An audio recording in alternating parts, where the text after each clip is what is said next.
You wake up before the sun does. Not because an alarm pulled you out of sleep, because something in the dark moved. You do not know what it was. You do not wait to find out. This is the morning. This is every morning. And the world you are waking up into is nothing like the one you fell asleep in last night. Because the world 100,000 years ago did not stay still long enough to be comfortable. You are early Homo sapiens. You are anatomically identical to the person reading this sentence. Same brain, same nervous system, same capacity for love, for grief, for abstract thought. But the life wrapped around that brain is almost unrecognizable. Where do you sleep? Not in a bed, probably not even in a cave. Caves are dangerous because predators know about caves too. More likely, you slept in a tree or in a shallow depression on elevated ground with your group pressed close against you. Warmth was survival. Closeness was not affection. It was arithmetic. Anthropologist Dean Falk at Florida State University has studied the social structures of early human groups extensively. She found that our ancestors lived in bands of roughly 25 to 50 individuals. Not because that number felt nice, but because that was the precise size at which a group could defend itself, feed itself, and still move fast enough to survive. Larger and you starved. Smaller and you died differently. You know every single person in your world by name, by smell, by the sound of their breathing. You have never met a stranger and walked away unaffected. Every new face is a calculation, threat or resource. Every interaction carries the weight of your survival depending on it. The landscape you move through is not a backdrop, it is a test. You are somewhere in what we now call Africa. The air is warm and dry and smells of grass and something faintly metallic that you have learned. Without words means water is nearby. You move toward it carefully, not because you are timid, because every animal for 100 kilometers is also moving toward it, and not all of them are prey. Paleoanthropologist Rick Potts of the Smithsonian Institution has argued that the defining pressure on early human cognition was not just predators or food scarcity. It was variability itself. The climate 100,000 years ago was swinging wildly. Wet seasons became droughts. Forests became grasslands within a human lifetime. The brain that survived was not the strongest or the most aggressive. It was the most flexible. The one that could update its model of the world faster than the world changed. Your brain right now is that brain. It was built for this. You are thirsty. You approach the water's edge with 3 others from your band. Someone stays back to watch. You do not discuss this. Someone always stays back.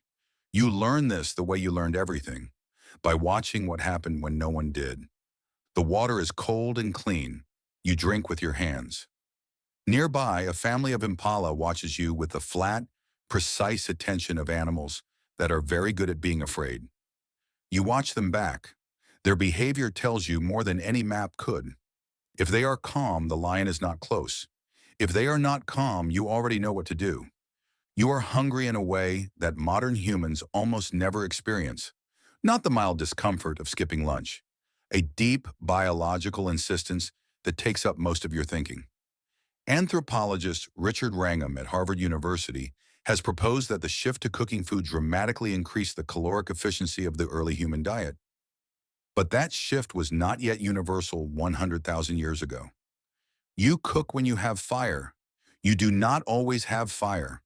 You track a gazelle for 3 hours, not running, walking. Relentlessly, patiently, in a technique researchers now call persistence hunting. The uniquely human ability to outlast prey that is faster, stronger, and more agile, simply by refusing to stop. Your body was built for this.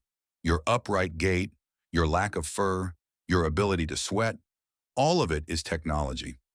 Biological technology evolved over millions of years for exactly this moment. You are a hunting machine disguised as something soft. When the gazelle finally collapses from heat exhaustion, you feel something. Not just hunger satisfied, something larger, a pulse of recognition, of competence, of rightness. Researchers studying hunter-gatherer groups today, groups like the Hadza of Tanzania, describe this feeling as fundamental to human psychological well-being. The sense of being capable, of mattering to the people who depend on you. of doing the thing your body was designed to do. You bring the meat back. This is not a solitary act. Nothing is. The sharing that happens next is not generosity in the way you might think of it today. It is a social contract with teeth. If you return with food and do not share, you will face something worse than hunger.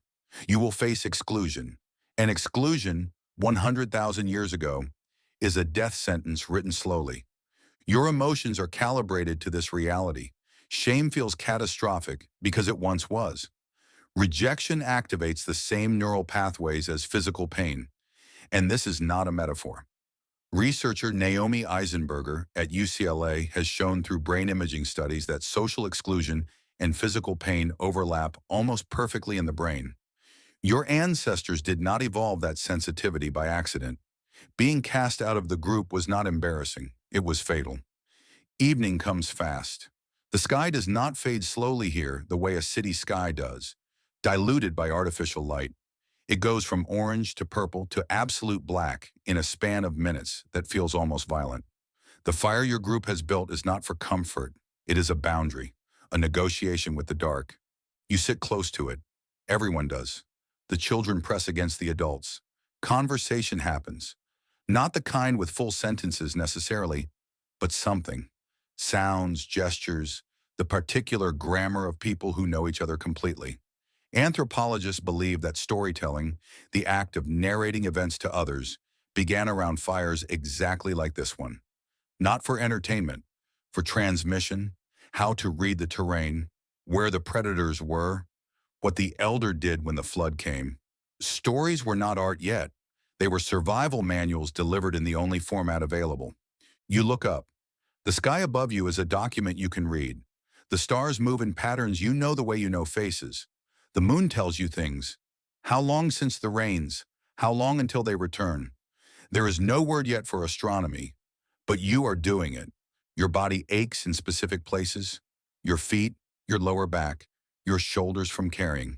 These are the aches of a body used correctly, fully, every day. Not the aches of a body held in one position for 8 hours in front of a screen. The distinction is important. You are tired in a way that ends cleanly in sleep. Deep, fast, total sleep. Before you close your eyes, something happens that is very hard to explain. You feel held, not by walls or a roof or a locked door, by the group around you, by the fire, by the particular patch of ground your band has come to know. There is a sense, wordless, ancient, bone deep, of being exactly where you are supposed to be, doing exactly what you are supposed to be doing, with exactly the people you are supposed to be with. Psychologists call this feeling of deep embeddedness in a social group a core component of human flourishing. It is what community is supposed to feel like at its most fundamental level. We have words for it now: belonging, purpose, connection. But 100,000 years ago, it did not need words. It was simply the texture of a life lived correctly. You fall asleep before you have finished thinking about anything. Tomorrow, something in the dark will move again. You will wake up before the sun does. You will do all of it again. And somewhere inside the person reading this now, inside the brain that commutes and scrolls and eats food from packages and stares at blue light until their eyes burn, that ancient body is still there, still listening for something in the dark, still calculating the distance to the nearest fire, still aching for the specific, irreplaceable warmth of people pressed close in the night, keeping each other alive just by being present. You think you have moved so far from that morning 100,000 years ago, but your brain woke up today the same way it always has, listening before it was even fully conscious for whatever moved in the dark. If you enjoyed this video, make sure to like, subscribe, and turn on notifications so you never miss future uploads. And before you go, check out the next video on your screen. You might discover something even more interesting.